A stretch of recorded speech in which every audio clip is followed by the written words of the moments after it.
Sehat Bapak Ibu? Alhamdulillah. Ini untuk Bapak, mohon maaf ya Bapak, bukan bermaksud membelakangi ya Pak.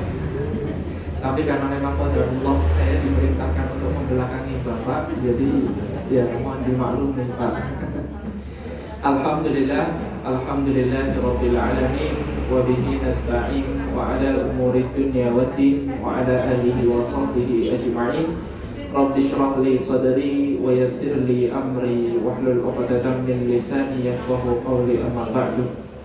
Alhamdulillah, puji syukur kehadirat Allah Subhanahu wa taala pada pagi hari yang mulia ini. Allah masih berikan banyak sekali nikmat dalam kehidupan kita, termasuk saya yakin Ibu bermajlis bukan yang pertama ini kan? Ada yang udah 2 kali majelis, ada yang setelah ini ada lagi dan lain sebagainya. Pokoknya hari Ahadnya Ibu semua itu hari Ahad yang produktif insya Allah ya. Tadi juga sudah diawali dengan senam jari ya. Itu juga bisa melatih kita untuk lebih bersyukur kepada Allah. Karena apa Bapak Ibu sekalian, ada seseorang yang diberikan banyak sekali kenikmatan dalam hidupnya, tetapi sangat sulit untuk bersyukur kepada Allah Subhanahu wa taala. Kenapa saya setiap kali mengawali kajian, kenapa diawali dengan rasa syukur? Karena lagi-lagi jamaah, tanpa adanya pertolongan Allah, kita tidak akan pernah bisa bermuajah pada kesempatan kali ini. Yang menggerakkan Ibu datang kemari itu bukan kaki Ibu, bukan kaki Bapak. Yang menggerakkan Bapak Ibu ke sini itu bukan pikiran, bukan keinginan. Tapi yang menggerakkan Bapak Ibu datang ke sini adalah hati yang dipenuhi dengan pertolongan dari Allah. Sehingga tak lupa kita senantiasa selalu memanjatkan puja dan puji syukur kita hanyalah kepada Allah Subhanahu wa taala. Karena dari banyaknya kenikmatan yang Allah limpah curahkan kepada kita, belum mampu satu pun kita bisa untuk membalas apa yang sudah Allah berikan kepada kita. Sehingga hanyalah satu kalimat yang menjadikan kita selalu menjadi hamba yang bersyukur, yaitu dengan kalimat Alhamdulillah. Terkadang kalimat ini kan sederhana sekali Ibu, tapi kalau Bapak Ibu bisa meresapi kalimat Alhamdulillah itu, Ibu akan teringat bagaimana Allah itu memberikan banyak sekali nikmat kepada kita. Bagaimana Allah Subhanahu wa ta'ala memberikan nikmatnya kepada hamba-hambanya. Mohon maaf, walaupun seorang hamba itu durhaka kepada Allah, walaupun seorang hamba itu dia tidak beriman kepada Allah, tapi karena bentuk rasa kasih sayangnya Allah dan maha adilnya Allah, Allah tetap kasih nikmatnya jemaah. Mau beriman gak beriman, tetap dikasih nikmatnya melihat. Mau beriman gak beriman, tetap dikasih rezeki di hari tersebut selagi dia mau berusaha. Maka dari itu, selagi orang-orang yang tidak beriman saja diberikan nikmat, maka dari itu kita indahkan nikmat dari Allah dengan kalimat Alhamdulillah. Yang kedua kalinya tentu salawat bertangkaikan salam semoga senantiasa selalu tercurah kepada baginda Nabi besar Muhammad sallallahu alaihi wasallam, yang tentu sama-sama kita nantikan syafaatnya di yaumul qiyamah kelak. Baik, jamaah dirahmati oleh Allah Subhanahu wa taala. Sebelum kami memulai ta'lim pada kesempatan di pagi hari ini, marilah kita bersama-sama untuk membaca Sayyidul Istighfar. Allahumma anta rabbi la ilaha illa anta khalaqtani wa ana 'abduka wa ana 'ala 'ahdika wa wa'dika mastata'tu a'udzu bika min syarri ma sana'tu abu'u laka bi ni'matika 'alayya wa abu'u bi dhanbi faghfirli fa innahu la yaghfiru dzunuba illa anta. Ini adalah suatu kalimat sederhana tapi dapat memunculkan keberkahan. Sedangkan Rasulullah pernah bersabda, burika li ummati fi bukuriha. Umatku itu akan Allah berkahi di setiap pagi harinya. Bahkan kata para ulama mengatakan bahwasanya hari itu seperti layaknya seekor unta. Pagi harinya itu seperti kepala unta, siang harinya seperti badan unta, Dan sore harinya itu seperti layaknya ekor unta, yang apabila seorang hamba itu dia sudah megang kepalanya, atau dalam tanda kutip memegang pagi harinya, maka sungguh badan dan ekornya pun pasti akan mengikuti jemaah. Ya, ada seekor sapi, ada seekor kambing digeret ke kanan, otomatis badannya ikut ke kanan atau ke kiri jemaah? Ke kanan. Kenapa? Ini memberikan gambaran bahwasanya ketika pagi hari kita sudah diberkahi oleh Allah, insya Allah dalam keseharian kita penuh dengan keberkahan dari Allah Subhanahu wa Ta'ala. Maka dari itu kita tingkatkan keimanan dan ketakwaan sebagaimana yang telah Allah firmankan dalam Al-Quran surah ketiga Ali Imran ayat yang ke-102. Bapak Ibu insya Allah hafal semua ayatnya. Ya ayyuhalladzina amanu taqullaha haqqa tuqatih wa la tamutunna illa wa antum muslimun. Kata Allah Subhanahu wa Ta'ala, ayo wahai kalian orang-orang yang beriman, ya ayyuhalladzina amanu.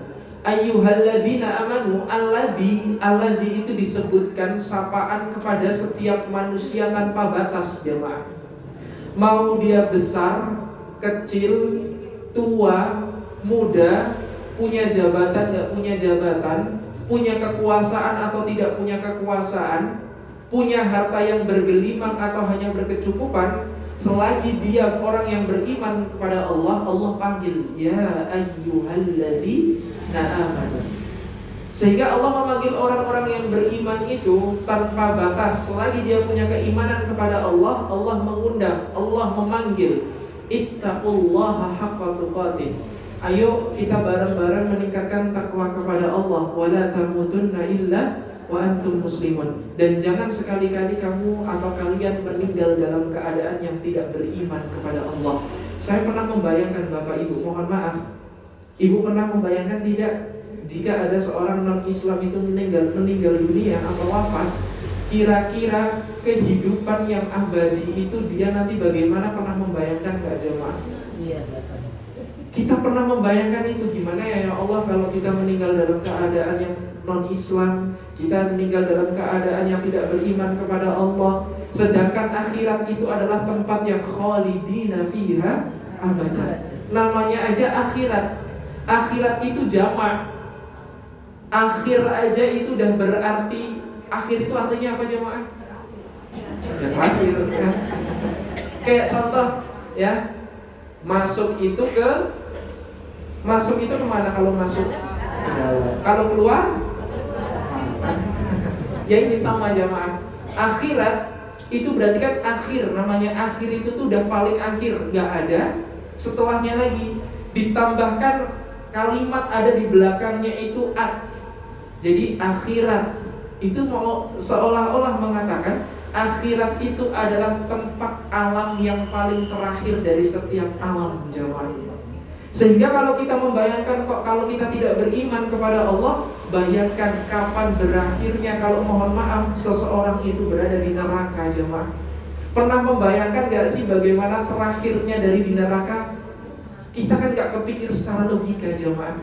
Di dunia berakhir dengan meninggal dunia, masih ada alam setelahnya, yaitu alam barzah. Alam barzah diakhiri nanti ada hari kebangkitan. Hari kebangkitan diakhiri dengan adanya yaumul hisab dulu atau mizan dulu? Ayo, mizan dulu atau hisab dulu? Hisab dulu. Setelah hisab baru mizan. Setelah mizan baru, ayo apa setelah mizan? Setelah mizan itu ada namanya alam itu namanya kintoro jemaah. Kintoro itu apa? Kintoro itu tempat di mana seseorang itu menuntut keadilan. Tempat di mana kayaknya kita imannya, amalnya udah banyak banget kan jemaah. Jangan senang dulu. Boleh jadi ketika di dunia ternyata kita mendolimi orang, kita belum sempat meminta maaf kepada orang, orang itu menuntut keadilan di hadapan Allah, dipertemukanlah di kintoro itu jemaah. Wahai hambaku, apa yang ingin kamu tuntut atasku pada hari ini? Ya Allah, dulu si fulan itu dia pernah mencaci aku, ya Allah. Ya Allah, aku pernah dijatuhkan, ya Allah. Ya Allah, aku pernah difitnah, ya Allah. Ya Allah, aku pernah banyak sekali kezaliman yang dilakukan, sehingga kata Allah Subhanahu wa taala, diambilnya sebagian pahala daripadanya ditimpakan kepada orang yang dizalimi. Hadisnya sahih riwayat Bukhari Muslim jamaah. Apa hadisnya? Atadruna mal muflis, kata Rasulullah, wahai sahabatku, apakah kalian tahu siapakah orang yang merugi di antara mereka? Sahabat mengatakan, wahai Rasulullah, orang yang merugi itu yang dia tidak punya harta, ya Rasulullah. Bukan, kata Rasulullah. Ya Rasulullah, orang yang merugi itu yang dia tidak dapat menata masa depannya, Rasulullah. Apa kata Rasulullah? Bukan juga itu, wahai sahabatku, bukan itu maksudku. Apa kata Rasulullah? Orang yang merugi adalah orang yang ketika datang kepada Allah membawa banyak sekali sholatnya, membawa banyak zakatnya, membawa banyak puasanya, membawa hajinya, tetapi lihat kata Rasulullah SAW, wasyatama hadza, dia mencaci orang lain jemaah. Wa qadzafa hadza, dia merendahkan orang lain tanpa kita sengaja. Bu, jangan kesana bu, orang itu tuh nggak baik loh kayak gini. Walaupun itu kalau dalam adab itu boleh-boleh saja kata ayat Al-Imam An-Nawawi. Tapi terkadang kan kita kebablasan, keterlaluan. Kan ibu senang banget kan kalau udah dipancing sedikit gosip pasti keterusan kan. Dipancing dikit aja pasti langsung wah melebar kemana-mana jemaah. Nah makanya kata Rasulullah, wasyatama hadza, kalau ada orang yang mencaci, wa qadzafa hadza, dia merendahkan orang lain, wa daraba hadza, dia menyakiti fisik orang lain tanpa sengaja atau dengan sengaja kita mukul orang jemaah, ya. Kita mukulin orang. Wa akala mala hadza, dia memakan harta orang lain jemaah. Harusnya ini adalah tanah milik kita, tapi orang lain ngaku-ngaku itu tanahnya. Ini loh Pak, tanah saya segini Pak. Padahal cuma gara-gara 1 meter jemaah, 1 meter tanah menjadikan sengketa di antara mereka. Dan kata Rasulullah SAW, wa akala mala hadza, orang yang memakan harta orang lain. Dan yang terakhir, wasafaka dama hadza, dan ada orang yang menumpahkan darah orang lain, maka sungguh Allah akan berikan pahala orang yang menzalimi itu kepada orang yang dizaliminya. Bahkan kalau udah nggak ada pahalanya, akan diambilkan dosanya orang yang terzalimi, ditimpakan kepada orang yang menzalimi itu. Makanya jemaah yang dirahmati oleh Allah, kita nggak bisa menjudge seseorang karena masa lalunya jemaah. Boleh jadi seseorang itu adalah orang yang ahli maksiat, tapi seorang ahli maksiat itu dia seringkali dizalimi oleh orang-orang di sekitarnya yang ahli ibadah. Bisa jadi jemaah, dia bisa masuk surga bukan karena jalur amal solihnya jemaah, masuk ke dalam surga dengan jalur terzalimi. Saya rasa ibu semua di sini merasa terzalimi semua kayaknya. Jadi nggak masalah ibu ya. Karena apa? Kata Rasulullah SAW, orang yang terzalimi itu adalah orang yang sangat dekat dengan pertolongan dari Allah. Makanya dalam kesempatan yang berbahagia ini jemaah yang dirahmati oleh Allah, mari kita bersama-sama ingat bahwasanya akhirat itu sangatlah dekat jemaah. Akhirat itu gak lama. Sebentar lagi kita itu akan menuju ke akhirat. Gak seberapa 500 tahun kehidupan dunia dibandingkan dengan perjalanan menuju akhirat, itu gak sebanding jemaah. Perjalanan menuju akhirat memanglah panjang, tetapi kehidupan akhirat lebih panjang dari perjalanannya jemaah. Makanya Allah mengatakan, ya ayyuhalladzina amanu taqullaha haqqa tuqatih wa la tamutunna illa wa antum muslimun. Ternyata Allah tuh pengen kita selamat itu gak cuma di dunia jemaah. Kalau Allah cuma menginginkan seseorang selamat di dunia, banyak orang yang dia diselamatkan oleh Allah di dunia, diselamatkan perekonomiannya, diselamatkan keluarganya, diselamatkan dari mara bahaya. Allah seringkali menolong jamaah. Tetapi berapa banyak seseorang yang dia mengharapkan pertolongan dari Allah di akhiratnya. Makanya Allah itu gak cuma menginginkan kesuksesan seorang hamba, itu cuma di dunianya saja. Ternyata Allah pengen kita sukses dan bahagia itu di 3 alam, jemaah. Apa saja? Dunianya dapat, alam barzahnya dapat, akhiratnya pun dapat. Dan isyarat kemuliaan ini jauh-jauh waktu sudah Allah tetapkan dalam Al-Quran surah ke-19, surah Maryam, ayatnya ayat yang ke-15 dan ayat yang ke-33, jemaah. Ayat 15-nya itu mengisyaratkan untuk Nabiullah Yahya alaihi salam, sedangkan ayat 33-nya untuk saudaranya, yaitu Isa alaihi salam. وَسَلَامٌ عَلَيْهِ يَوْمَ وُلِدَ وَيَوْمَ يَمُوتُ وَيَوْمَ يُبْعَثُ حَيًّا. Kata Allah, dan aku akan berikan kalian kesejahteraan, ya, kesejahteraan yang meliputi gak cuma dunianya, tapi kesejahteraan dunianya, kesejahteraan alam barzahnya, dan kesejahteraan akhiratnya, jemaah. Makanya Allah itu kok menggunakan diksi wassalamun. Salam itu artinya apa sih, jemaah? Selamat. Selamat itu artinya apa? Sejahtera. Nah, akumulasi dari namanya sejahtera itu adalah akumulasi dari setiap kehidupan yang memunculkan ketentraman, memunculkan kenyamanan, memunculkan hal-hal baik dalam hidupnya, itu disebut sejahtera, jemaah. Makanya Allah gunakan diksi wassalamun atau wassalamu alayya yawma wulidtu wa yawma amutu wa yawma ub'atsu hayya. Allah itu pengen kita sukses gak cuma dunia, dunianya juga sukses, alam barzahnya ya sukses, akhiratnya pun juga pengen sukses. Makanya kalimat salam ini ketika dulu zaman Nabi Yahya, zaman Nabi Isa, zaman-zaman nabi-nabi sebelum Rasulullah, itu cuma dikasih salam aja, jemaah, cuma dikasih kesejahteraan. Tapi setelah kemunculan Rasulullah SAW dengan keistimewaan yang telah dimiliki oleh Nabi besar Muhammad SAW, kalimatnya udah bukan wassalamu alayya. Kalau dulu assalamu alayya, assalamun alaihi, tapi ternyata setelah Rasulullah diutus ke muka bumi, muncullah suatu kalimat yang sering kali kita ucapkan, jemaah. Apa itu?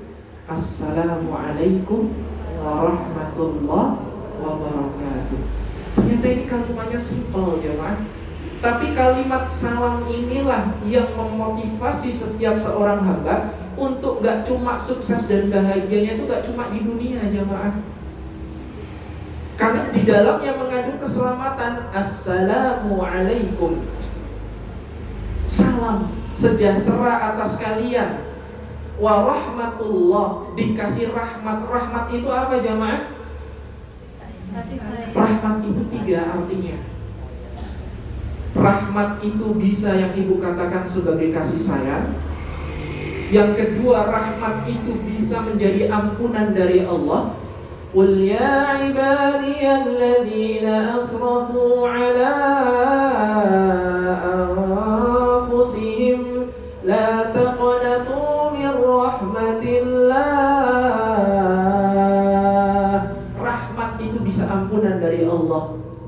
Dan yang ketiga, rahmat itu bisa menjadi solusi dari setiap permasalahan yang kita hadapi. Itu namanya rahmat, jemaah. Makanya rahmat ini Allah tetapkan dalam Al-Quran agar seseorang itu dia bisa mempelajari apa-apa saja seorang hamba yang harus dilakukan seorang hamba ingin mendapatkan rahmat itu kayak gimana. Allah udah jabarkan semua dalam Al-Quran, jemaah. Tetapi poin pembahasan kita pada kesempatan kali ini bukan itu. Tetapi pada hakikatnya Allah pengen kita sukses dan bahagia di 3 alam yang meliputi alam dunia, alam barzah, alam akhirat. Barzah itu apa sih, jemaah? Barzah itu ibarat kalau menurut kita itu adalah sekat, pemisah antara dunia dengan akhirat, itu namanya barzah. Disebutkan 2 kali dalam Al-Quran. Bainahuma barzakhun la yabghiyan melihat di suatu postingan ada dua laut, antara laut biru dan laut yang coklat. Mereka saling berdampingan tetapi tidak bisa saling menyatu, jamaah. Bahkan ikan-ikan yang ada di perairan yang biru, mereka tidak akan melanggar sunnatullah untuk tembus kepada air yang coklat. Begitupun sebaliknya, ikan-ikan yang berada di perairan yang berwarna coklat itu tidak melanggar sunnatullah untuk masuk ke dalam perairan yang berwarna biru. Ini memberikan kesan, jamaah, bahwasanya ini menggambarkan alam barzakh, jamaah. Dunia dan akhirat itu dipisahkan dengan alam barzakh. Alam barzakh dengan dunia itu tuh deket banget, jamaah. Ya, alam kubur, ibu melihat kuburan ada di dekat rumah ibu misalnya. Kuburannya berada di dunia, tapi alamnya sudah berbeda, jamaah. Makanya barzakh itu sekat pemisah antara dunia dan akhirat. Makanya dalam kalimat Assalamualaikum warahmatullahi wabarakatuh, itu adalah kalimat yang memberikan keistimewaan untuk umat Rasulullah SAW. Karena apa? Kalimat salam ini itu tidak hanya sekedar mengandung sapaan, tetapi mengandung doa dan harapan di dalamnya, jemaah. Makanya itu adalah kalau orang lagi mengucapkan salam sama kita, itu orang itu lagi mendoakan kita. Makanya jawabannya itu wajib harus ditunaikan, karena itu adalah orang lain sudah memotivasi kita. Kalau ada orang memotivasi kita, masa kita nggak memotivasi balik, jemaah? Ada orang yang mendoakan kita, masa kita nggak mendoakan balik? Saya tanya kepada Bapak Ibu, mengucapkan salam itu sunnah atau wajib? Wajib atau sunnah? Mulai nggak konsisten. Udah sarapan belum Bapak Ibu? Mau saya kasih rahasia nggak Ibu? Ya, tapi ini rahasia di antara kita aja, Ibu. Nggak usah nyebar kemana-mana. Makanan orang yang beriman di akhir zaman itu adalah kalimat la ilaha illallah. Kalau ibu mengucapkan la ilaha illallah kok perut ibu kenyang, ya, berarti ibu level keimanannya udah tinggi, ibu. Tapi kalau la ilaha illallah ambil snack, benar kenyang. Tapi kan beda wasilahnya gitu ya. Tapi yang ingin saya sampaikan jemaah yang dirahmati oleh Allah tadi ya, mengucapkan salam itu wajib atau sunnah? Sunnah. Menjawab salam itu wajib atau sunnah? Wajib. Ya. Mengucapkan salam itu sunnah. Tetapi sunnah ini udah kayak asing banget di zaman sekarang, jemaah. Ibu pernah ada seseorang mengucapkan salam kepada ibu tapi ibu nggak kenal orangnya? Pernah. Sering atau jarang? Sering. Yakin sering? Kalau saya kok jarang nih Bu, ya. Jarang banget ada orang itu ketemu papasan sama saya, itu salam itu jarang. Paling cuma senyum, paling cuma nyapa, Ustaz, ya Ibu, ya. Tapi tanpa Assalamualaikum. Kadang tuh kalau salam itu tuh kayak orang itu seolah-olah dia tuh langsung mikirnya apa, jemaah? Siapa ya tadi ya? Kan kadang kita mikir, siapa tadi yang salamnya? Kayaknya kenal. Kok gak kenal? Karena apa? Saking asingnya kalimat salam di akhir zaman ini, jemaah. Makanya padahal salam itu tadi mengucapkannya sunnah, tapi menjadi wajib ketika ada seseorang yang menunaikan salam kepada kita. Makanya ketika dalam sholat itu bagaimana cara ibu menjawab salam ketika sedang sholat? Bagaimana? Gimana Pak? Menjawab salam ketika lagi sholat? Misal ya, kita lagi sholat, kan dua-duanya wajib. Sholat itu wajib, menjawab salam juga wajib. Ketika misal ibu lagi sholat, Allahu Akbar, tiba-tiba ada yang salam, Assalamualaikum, ibu gimana jawabnya?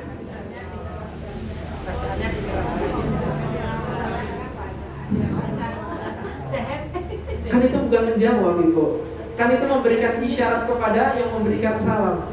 Gimana cara menjawabnya? Cukup memberikan isyarat dengan tangan, jemaah. Contoh, ya.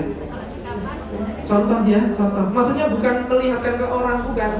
Tapi cukup menjawab untuk diri kita sendiri. Contoh, kita lagi ihdinas siratal mustaqim, siratal ladzina an'amta 'alaihim. Assalamualaikum. Cukup seperti ini. Ini adalah menandakan untuk menjawab salam. Ya. Ini wajib jamaah. Karena apa? Dua-duanya wajib. Sedang sholat, ada orang mengucapkan salam, bukan lagi ihdinas shiratal mustaqim, assalamualaikum waalaikumsalam. Enggak jamaah. Tapi diisyaratkan dengan tangan. Ini ulama fikih jumhur mengatakan demikian.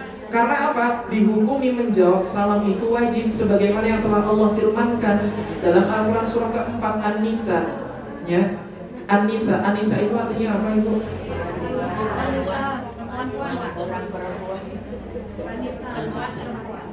Ya, Masya Allah. Ya, wanita. An-Nisa itu artinya sekumpulan wanita. Kalau ibu dikumpulkan dalam satu majelis ini disebut An-Nisa. Ya, disebut Nisa. Tapi kalau yang disebutkan adalah wanita-wanita, sekumpulan wanita-wanita kajian RMG misalnya, ya, itu pakai an di depannya. Karena apa? Menunjukkan kekhususan apa yang ingin disebutkannya itu. Makanya An-Nisa berarti adalah satu majelis tersebut wanita-wanitanya disebut khusus jamaah. Makanya dalam Al-Quran surah An-Nisa ayat 86 dikatakan, wa idza huyitum bi tahiyyatin fahayyu bi ahsana minha aw rudduha. Kata Allah, dan apabila ada seseorang yang dia mendoakan, mengucapkan salam kepadamu, maka jawablah salam itu. Kalau kalian pengen lebih baik, jawablah lebih baik lagi. Contoh, assalamualaikum, jawabnya minimal waalaikumsalam. Pengen lebih baik lagi, tambah warahmatullah. Pengen lebih baik lagi, waalaikumsalam warahmatullah wabarakatuh. Ini adalah kalimat simpel, tapi menjadi wajib apabila ada seseorang yang mengucapkan salam kepada kita. Karena apa tadi? Salam itu tidak hanya sekedar sapaan, tetapi mengandung doa dan harapan di dalamnya jemaah. Sehingga kalau ada orang memotivasi kita motivasi balik orang itu. Wahai temanku, waalaikumsalam warahmatullahi wabarakatuh. Semoga Allah berikan kesuksesan dan kebahagiaan untukmu di 3 alam ya temanku. Disukseskan, dibahagiakan di dunianya, alam barzahnya, di akhiratnya. Makanya jelas dikasih salam, dikasih rahmat, dikasih berkah. Berkah itu apa? Bertambahnya kebaikan yang mengalir secara terus-menerus, tetapi semakin menjadikan dirinya dekat kepada Allah. Itu namanya berkah. Makanya berkah dengan istidraj itu tuh bedanya tipis, jemaah.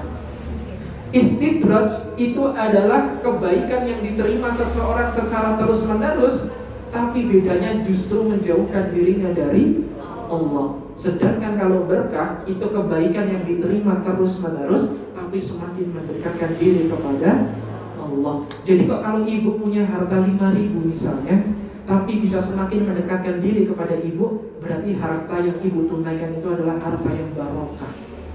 Ada seseorang yang mendapatkan gaji sudah bergelimang, masih pengen minta ditambah tunjangan sampai 102 juta per bulannya jamaah, ya. Pengen ditambah-tambah terus, gak pernah bersyukur sama Allah, gak semakin berkah, semakin istidraj.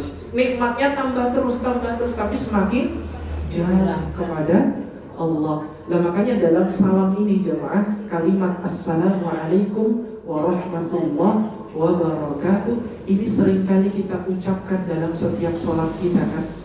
Minimal 5 kali kita tunaikan dalam sehari. Karena apa? Kita tuh memotivasi diri kita. Setiap kali kita habis sholat, ya Allah semoga aku sukses dan bahagia ya Allah di 3 alam ya Allah. Salam lagi ya Allah, semoga aku sukses dan bahagia di 3 alam ya Allah. Itu adalah hakikat dari salam jemaah. Salam itu adalah suatu hal yang menurut kita sederhana, tetapi memiliki makna yang sangat luar biasa. Makanya jalan cepat untuk meniti salam itu cuma satu. Apa itu jemaah? Takwa. Jalan cepatnya itu adalah takwa. Kuncinya itu adalah iman. Makanya Bapak Ibu yang hadir di sini semua udah dikasih kuncinya sama Allah, ya. Dan amal salehnya itu adalah pintu-pintunya. udah dikasih kunci, udah dikasih petunjuk jalannya, cuma tinggal buka pintu-pintunya, tapi terkadang manusia itu gak mau membuka pintunya, jemaah. Cuma punya kuncinya aja dikoleksi. Kan mau kayak siapa? Kayak Korun, ya. Korun kan cuma punya kunci dari setiap berangkasnya, jemaah, tapi gak digunakan kunci itu untuk meningkatkan takwa kepada Allah, maka Allah binasakan. Makanya tadi jalan cepat meniti salam itu adalah takwa, ya. Kuncinya adalah iman. Amal soleh itu sebagai pintu-pintu untuk meniti salam itu tadi, jemaah. Udah dikasih kuncinya, tinggal nyeplos kuncinya, dibuka pintu itu. Tapi kadang orang itu berat banget buat menggunakan kunci itu untuk membuka pintunya, jemaah. Makanya formulasi ini seringkali terdapat dalam Al-Quran. Bisa imannya dulu, baru amal solihnya, baru takwanya. Bisa juga takwanya dulu, baru amal solihnya, baru imannya. Atau bisa takwanya dulu, baru amal solih, baru imannya, jemaah. Ayo, bingung ibu? Ya, apa tadi gitu kan? Saya contohkan ibu. Imannya dulu, amal solih, baru takwanya. Al-Quran surah kedua Al-Baqarah ayat 183. Ya ayyuhalladzina amanu, imannya dulu, ya. Kutiba alaikumus shiyam, baru amal solihnya. Kama kutiba alal ladzina min qablikum la'allakum tattaqun, baru takwanya, ya. Amal saleh pertama iman, amal saleh baru takwanya. Bisa juga takwanya dulu, baru imannya, baru amal salehnya. Saya contohkan masih surah yang sama, cuma ayatnya yang berbeda. Ayat kedua, Dzalikal kitabu la raiba fihi hudan lil muttaqin. Takwanya dulu. Siapa orang yang bertakwa? Alladzina yu'minuna bil ghaib, imannya, wa yuqimuna shalah, baru amal solehnya. Seringkali formulasi ini kita temukan dalam Al-Quran, ya. A sama dengan B sama dengan C, kayak rumus segitiga, jemaah, ya. Mau ininya dulu bisa untuk melengkapi sudut-sudut yang lain. Mau mencari ini, sudut yang ini yang untuk mencari sudut yang ini. Jadi semuanya saling melengkapi, jemaah. Makanya formulasi ini ketika bisa diterapkan dengan baik, maka seseorang itu dia akan meraih yang dinamakan kesuksesan dan kebahagiaan di tiga alam, jemaah. Seseorang itu terkadang dia memilih dunia ketimbang akhirat. Karena apa? Orang beranggapan dunia itu udah merasakan kenikmatannya, sedangkan akhirat itu sifatnya masih ghaib.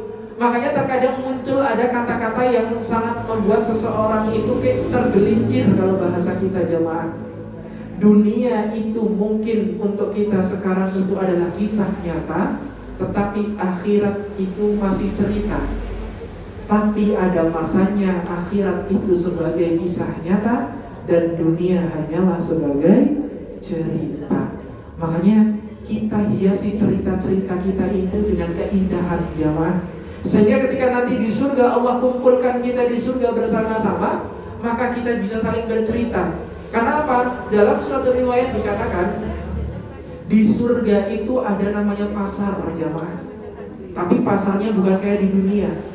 Pasar di surga itu beda, nggak kumuh, nggak bau. Pasar di surga itu mereka nggak berdagang, nggak jualan, jemaah. Tapi yang disebut pasar di surga itu tempat berkumpulnya semua orang-orang yang beriman. Mereka itu reunian, jemaah. Oh ibu, alhamdulillah kita bisa ketemu di sini ya ibu. Oh iya. Dulu coba aja kalau ibu nggak ngajak saya kajian, mungkin saya nggak ada di sini, ibu. Makanya jemaah, ini adalah sebagai dalil untuk apa? Carilah teman yang bisa selalu mengajak dalam kebaikan. Nggak apa-apa usianya terpaut jauh, yang satu 17 tahun, yang satu 60 tahun, ya. Nggak apa-apa dijadikan sebagai teman, ya. Teman saya usianya udah 60 tahun, teman saya usianya masih 17 tahun, nggak apa-apa jamaah. Karena yang namanya teman seperjuangan dunia akhirat, yang dia memperhatikan kenyamanan dan kebahagiaan kita, nggak cuma dunianya jamaah, tapi dia memperhatikan akhirat kita. Oh Bu, mohon maaf Bu, saya nggak bisa kajian. Kenapa Bu? Saya nggak ada kendaraan. Ayo saya turutin aja Bu, nggak apa-apa. Ayo saya jemput ya Bu, nanti di rumah ya. Akhirnya dijemput. Teman-teman yang kayak gini jangan dilepas. Karena teman-teman yang kayak gini, teman-teman yang bisa menyelamatkan ibu di akhirat kelak jemaah. Ya. Karena di akhirat nanti ada seseorang yang apa? Yauma ya'addu dhalimu 'ala yadayhi. Ada hari di mana seseorang itu sambil menggigit jarinya jemaah di akhirat kelak. Mereka menggigit jarinya seraya mengatakan, celakalah aku, kenapa dulu aku menjadikan dia itu sebagai temanku. Coba kalau dulu aku gak menjadikan dia sebagai temanku, aku gak akan celaka pada hari ini. Ini perintah apa jamaah? Untuk mencari teman yang benar, bukan teman yang baik. Teman yang baik belum tentu benar, tapi teman yang benar sudah tentu baik. Makanya carilah teman-teman yang benar. Apalagi ibu untuk mendidik anak keturunan bapak ibu itu kan tentu harus melihat bagaimana lingkup pertemanannya kan. Mohon maaf ibu, beberapa waktu yang lalu ada seseorang itu kan kepala sekolah dipecat sama gubernur gara-gara apa? Gara-gara apa? Gara-gara mengingatkan siswa yang merokok. Ya. Anaknya ngadu sama bapaknya, Pak kayak gini. Akhirnya viral juga kejadian itu jamaah. Orang tuanya ngebelain anaknya, ya. Padahal orang tua yang benar, orang tua yang baik, dia tuh jangan ngebelain anaknya. Kalau anaknya salah, ya harus dididik dengan baik, disalahkan jamaah. Saya nggak pernah dibenar-benarkan sama orang tua saya, ya. Saya kalau sama ibu saya, Bu, kalau ibu tahu, saya nggak pernah dibaik-baikin, ya. Kalau ada anak orang, saya dijelek-jelekin. Wah enggak kok, anak saya kayak gini, anak saya kayak gini, anak saya kayak gini. Karena apa jamaah? Untuk mendidik saya, mendidik kita. Untuk apa? Biar kita itu kalau berperilaku sama orang, berperilakulah punya sifat kayak Rasulullah yang disebut sebagai rofah, yaitu sifat gak enakan jamaah, ya. Dikit-dikit kayak kita merasa salah, dikit-dikit kayak kita merasa salah. Karena apa? Seseorang yang dididik dengan cara dia kayak dibelain terus, dibenar-benarkan terus, dipuji-puji terus, sampai dia dewasa jamaah, mohon maaf, dia itu gak pernah mau disalahkan sama orang, gak pernah mau menerima kritik orang, gak pernah mau menerima saran dan usul dari orang lain. Makanya muncul dalam ilmu psikologi itu nama penyakit NPD jemaah. Tahu NPD? NPD tahu? Ya, NPD itu dia kayak karakternya gak mau disalahkan, yang pertama. Yang kedua, gak mau menerima usulan, kritik, saran dan lain sebagainya. Dan dia itu gak pernah mau salah jemaah orangnya. Karena apa? Selalu dididik dengan seperti itu dari kecil. Oh, ditinggi-tinggikan sama orang tuanya, dia ditinggikan di antara orang-orang yang lain, dipuji-puji. Ketika dia melakukan salah, selalu dibenarkan sama orang tuanya. Ini gak baik jemaah. Makanya Rasulullah SAW itu mendidik para sahabatnya. Kalau punya anak, cobalah ceritakan sejarah-sejarah orang-orang terdahulu.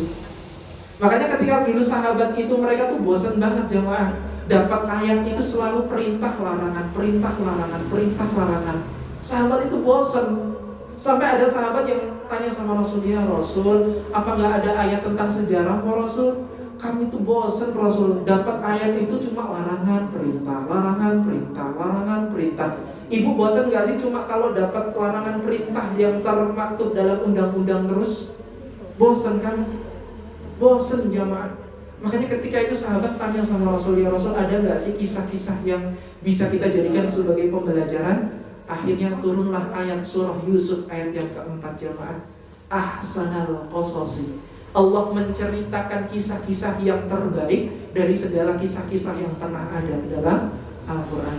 Makanya Allah rangkum dalam satu kisah itu dalam Al-Quran surah ke-28, surah Al-Qasas, surah tentang cerita-cerita. Bagaimana cerita Nabi Musa, bagaimana cerita Nabi Ibrahim, bagaimana cerita orang-orang terdahulu. Allah rangkum semua dalam Al-Quran surah Al-Qasas. Nanti ibu kalau baca surah Al-Qasas itu bisa banget banyak sekali belajar sejarah di situ jemaah. Ya. Walaupun nanti diimbangi dengan kitab-kitab yang lainnya untuk memperkuat dari ayat tersebut, itu lebih nikmat insya Allah. Nah, tapi yang ingin saya sampaikan jemaah dirahmati oleh Allah, kembali lagi kepada topik. Intinya Allah itu menginginkan seorang hamba itu gak cuma pengen sukses bahagia itu cuma di dunia, tapi Allah itu memperhatikan bagaimana alam barzahnya, bagaimana akhiratnya. Ibarat kata seperti ini ibu itu cuma peserta dari eventnya Allah Subhanahu Wa Taala. Allah lagi buat event tuh jamaah. Eventnya di mana? Eventnya di surga. Wah, luar biasa ya. Event kita semua tuh padahal di surga jamaah. Oh, semua panitianya Allah itu udah briefing semua panitianya. Siapa panitianya? Ada divisi Israel ya. Ada divisi Ridwan, ada divisi Mikail, divisi Jibril, divisi Munkar, Nakir, semua ada di briefing sama Allah Subhanahu Wa Taala. Kamu nanti tugasnya ini ya, ngamatin peserta ya, dia berperilaku baik atau enggaknya ya. Oh nanti tugas kamu nanti ngasih tiket ya. Tugas kamu nanti nerima tamu ya. Kayak Ridwan kan nerima tamu kan, mau datang ke eventnya. Kemudian seseorang itu disambut, salamun alaikum bima sabartum fa ni'ma uqbad dar. Selamat atas kalian, kalian bisa masuk surga karena perilaku sabar kalian ketika berada di dunia. Makanya Allah itu udah nge-briefing semua malaikatnya. Udah ada yang standby di alam barzah, ada yang standby di yaumul mizan, yaumul hisab, ada yang standby di depan pintu surga, ada yang standby di dunia jamaah. Makanya panitianya Allah itu udah banyak banget jamaah, ya. Maka dari itu jamaah yang dirahmati Allah, persiapkan diri ini untuk menikmati event yang paling luar biasa jamaah. Event yang banyak banget kenikmatannya, event yang banyak membuat kita itu rasanya tuh nyaman, cuma tinggal duduk santai makan-makan aja, ya. Gak harus sholat, gak harus zakat, gak harus puasa, udah gak kober kita kayak gitu jamaah, ya. Makanya kita persiapkan bekal ini menuju ke akhirat jemaah. Dunia, alam barzah dan akhiratnya benar-benar kita tunaikan dengan baik. Panitianya Allah itu udah gak kekurangan lagi jemaah, ya. Bahkan dikisahkan dalam suatu hadis ada namanya Baitul Makmur. Ibu tahu Baitul Makmur? Baitul Makmur itu adalah Ka'bah yang ada di langit sana jemaah. Yang setiap harinya malaikat itu memasuki tawaf ke situ, 70.000 malaikat tawaf di situ jemaah. Dan 70.000 di hari itu, mereka pergi besoknya masuk lagi 70.000 lagi, digantikan dengan malaikat yang berbeda lagi jemaah. Berarti pertanyaan saya, berapa banyak malaikat itu jemaah? 70.000 itu setiap hari tawaf di Ka'bah di Baitul Makmur jemaah. Belum yang ada di dunia, belum ada yang di jagat raya. Karena apa? Dalam satu riwayat yang sahih Rasulullah SAW itu pernah bersabda jamaah. Apa ya di antara sabdanya? Ketika sedang melakukan Isra Mi'raj, Rasulullah SAW itu melihat bahwasannya langit itu dipenuhi dengan malaikat. Tidak ada setiap jengkal pun terlewat kecuali ada malaikat yang selalu berzikir kepada Allah. Berarti artinya malaikat itu sedikit atau banyak jemaah? Banyak. Sangat banyak sekali. Bahkan ada suatu malaikat yang paling besar, yaitu disebutkan dalam Al-Quran surah Al-Haqqah ayat ke-17 ya. Bukan Jibril. Jibril itu masih termasuk malaikat yang kecil jemaah. Jibril itu dalam riwayat dikatakan punya 600 sayap. Iya. Satu sayapnya itu membentang dari timur ke barat, satu langit itu terpenuhi dengan sayapnya Jibril jemaah. Sedangkan ada yang lebih besar dari Jibril. Malaikat apa itu jemaah? Israel jemaah.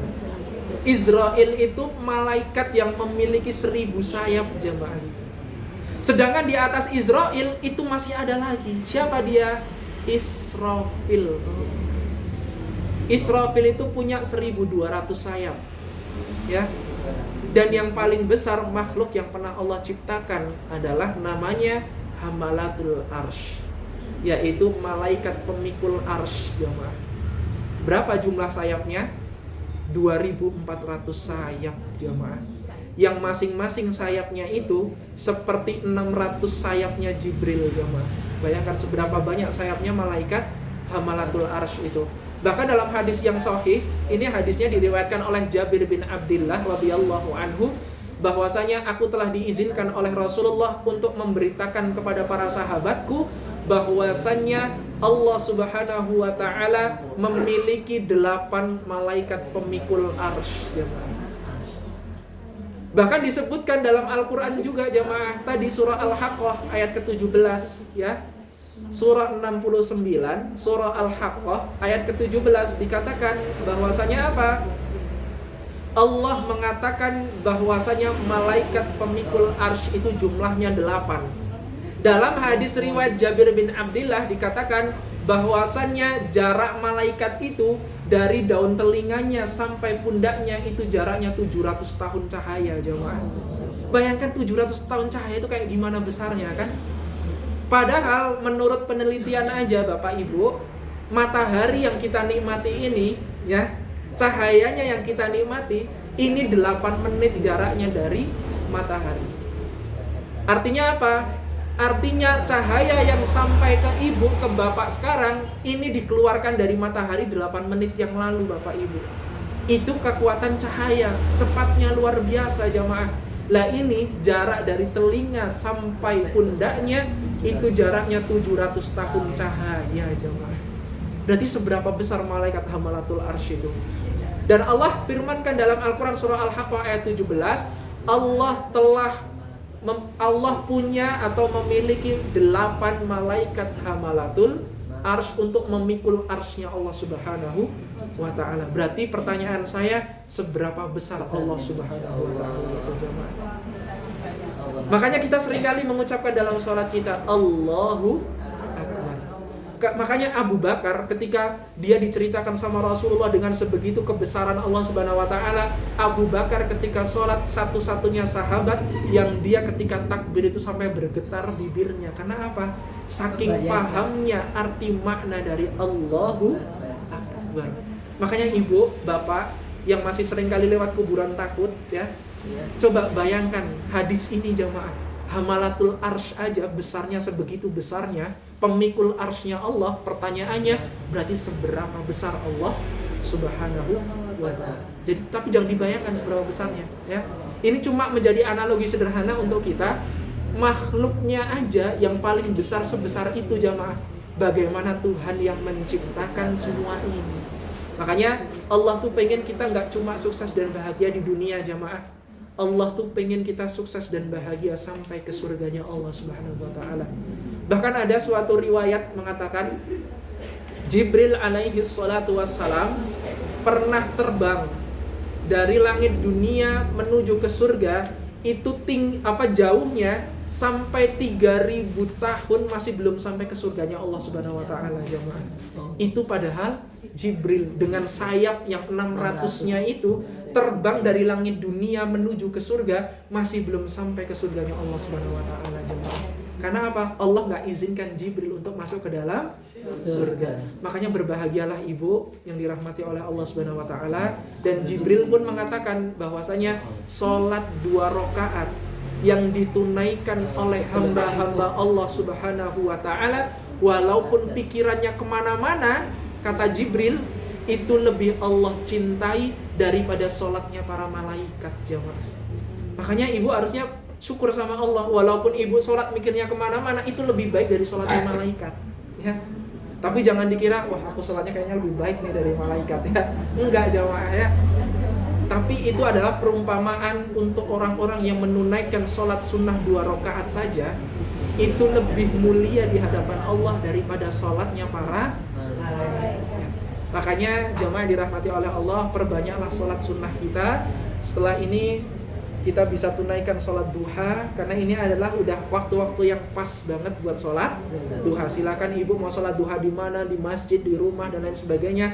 Tapi ingat, sebaik-baik sholat sunnah itu ditunaikan di rumah. Wallahu a'lam bishawab. Semoga Allah Subhanahu wa taala menjadikan hamba-hambanya termasuk kita di antara golongan-golongan orang-orang yang diberikan keselamatan, kesuksesan dan kebahagiaan gak cuma di dunianya aja, tapi dunianya dapat, alam barzahnya dapat, akhiratnya pun dapat. Wallahu a'lam bishawab. Sebelum kami tutup, jamaah yang dirahmati oleh Allah, apakah ada yang ingin ditanyakan atau disampaikan?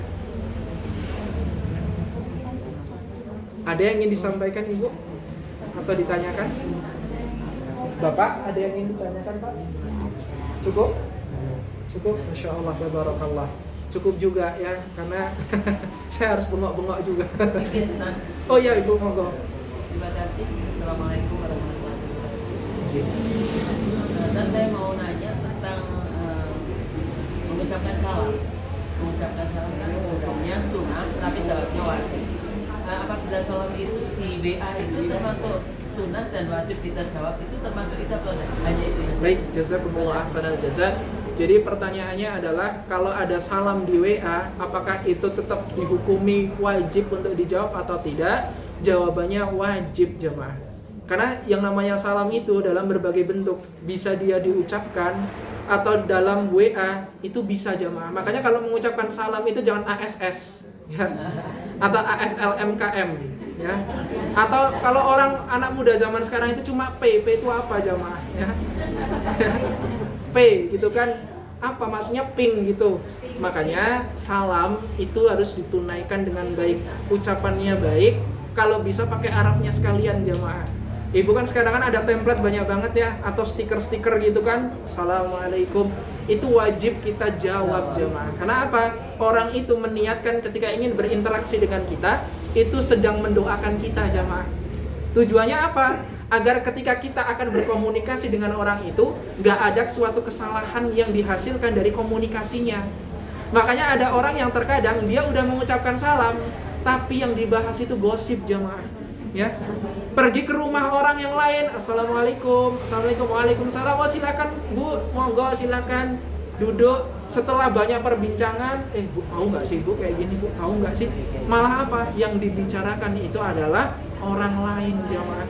Makanya kalau kita setiap kali mengucapkan salam, itu pahami bahwasanya salam itu adalah doa, nggak cuma sekedar sapaan aja. Sehingga apa yang dihasilkan obrolan dari ucapan salam itu menghasilkan obrolan yang berbobot jemaah. Assalamualaikum, waalaikumsalam, gimana kabarnya pak? Alhamdulillah sehat. Ibu gimana? Oh sehat juga, alhamdulillah. Gimana bisnis juga? Alhamdulillah lancar. Akhirnya menimbulkan keberkahan tersendiri dari setiap apa yang dilakukan dari ucapan salam yang telah ditunaikannya itu jemaah. Sehingga mengucapkan salam memanglah sunnah, tapi jawabannya menjadi wajib. Karena apa? Seseorang sudah memotivasi kita untuk gak cuma sukses dan bahagia di dunianya, tapi pengen kita sukses dan bahagia di 3 alam tadi. Makanya kita wajib untuk menjawab salam itu untuk menjadi salam yang lebih baik ya. Kalau gak bisa lebih baik, kata Allah, tunaikanlah sebagaimana dia mengucapkan kepadamu. Kalau assalamualaikum ya berarti minimal waalaikumsalam ya. Jadi seperti itu ibu, jadi tetap wajib. Karena apa? Konteks di situ adalah masih sama-sama salam. Artinya adalah mengucapkan atau dia sedang mendoakan kepada saudaranya agar nggak cuma sukses dan bahagia sendirian, tapi ngajak orang lain buat ikut sukses dan bahagia juga. Assalamualaikum ibu, oh waalaikumsalam warahmatullahi wabarakatuh. Makanya kalau ibu ada suatu majelis ya, perbanyaklah mengucapkan salam. Karena apa? Ibu mendoakan kepada semua, tapi semua mendoakan kepada kita jamaah. Sehingga itu lebih banyak doa yang kita tunaikan kepada Allah. Allah mengabulkan banyak sekali doa-doa yang telah diucapkan kepada orang-orang yang mendoakan kita semua. Wallahu a'lam bishawab. Semoga bisa menjawab, dan semoga Allah Subhanahu wa taala berikan kita kebaikan-kebaikan. Allah istiqomahkan kita sampai diwafatkan dalam keadaan husnul khatimah insyaallah. Wallahu a'lam bishawab. Akhirul kalam billahi fi sabilil haq fastabiqul khairat. Tsumma assalamu alaikum warahmatullahi wabarakatuh. Waalaikumsalam warahmatullahi wabarakatuh.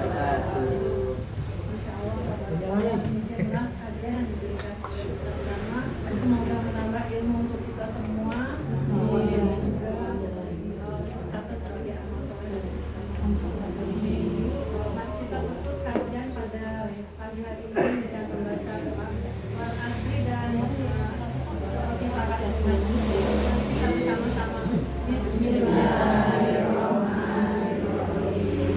Wal asri innal insana lafi khusrin illa alladziina amanu wa 'amilus sholihati wa tawassaw bil haqqi wa tawassaw bis sabr.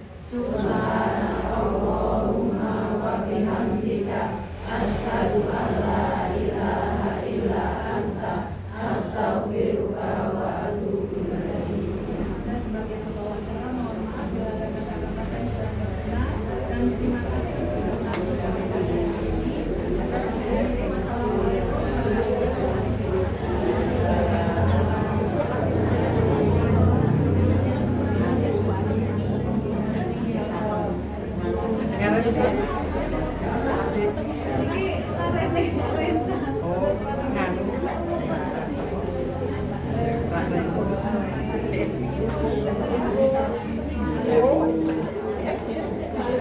Mas Jama, saya kan punya teman bukan Islam. Kan saya pidato itu kan masih salam. Nah gimana kita jawabnya? Padahal dia itu juga.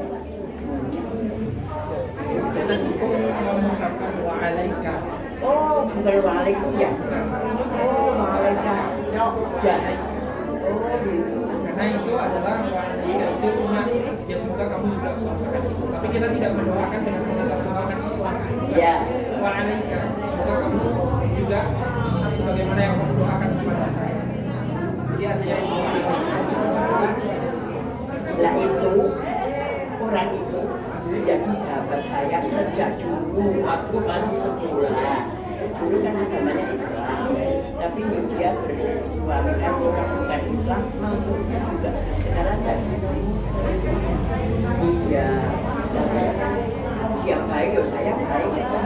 Tapi ya cuma bersahabat di dunia. Kalau saya kan jadi kepingin aja dia kembali ke Islam, tapi dia sekarang sudah jadi sebuah kita yuk. Apa ya? Orang dia ya sudah dibaikan segala. Jadi ketua itu, jadi emir sudah saya yang ajar. jadi seperti orang kan nggak boleh mengajar. Iya. Jangan apalagi memaksa. Iya. Sehingga cukup kita tunaikan bagaimana informasi. Iya. Insya Allah orang itu kalau benar-benar menegakkan hatinya sama Allah Subhanahu Wa Taala, dia bisa melihat mana yang benar. Walaupun suaminya mohon maaf Islam dan sebagainya, dia tahu mana yang benar untuknya, sehingga itu akan lebih baik untuknya. Sehingga kita nggak usah mengajar. Alhamdulillah. Tapi ya itu dia hanya sebatas Islam itu saya kecil juga sudah ada